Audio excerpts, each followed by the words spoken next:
বানাচ্ছি টমেটো দিয়ে অড়হর ডাল। তার জন্য আমার লাগছে সেদ্ধ করে নিয়েছি অড়হর ডাল, দুটো পেঁয়াজ কুচি, টমেটো দুটো, 4 কোয়া রসুন কুচো, 4টে কাঁচা লঙ্কা, একটু তেঁতুল, ধনেপাতা, কারি পাতা।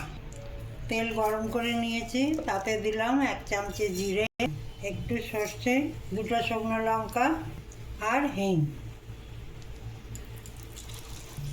ফোড়নটা একটু ভাজা হয়ে গেলেই দিয়ে দেবো রসুন। এবার দিয়ে দিচ্ছি পেঁয়াজ, কাঁচা লঙ্কা আর কারি পাতা। পেঁয়াজগুলো হালকা লাল ভেজে নিয়েছি, এবার টমেটোগুলো দিয়ে দিই।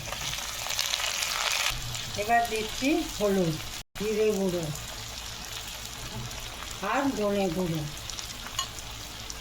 স্বাদ মতন নুন। একটু ভেজে নিয়েছি, তেঁতুল ভেজানোর জল তেঁতুল শুদ্ধই দিয়ে দিলাম।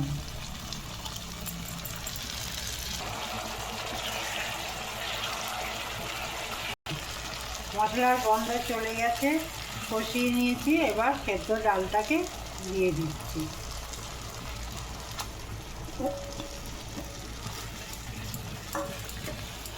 একটু জল দেবো। কিছুক্ষণ ফুটিয়ে নিয়ে নামিয়ে নিয়েছি। এবার ধনেপাতা দিয়ে দিলাম। আমার টমেটো দেওয়া অড়হর ডাল রেডি।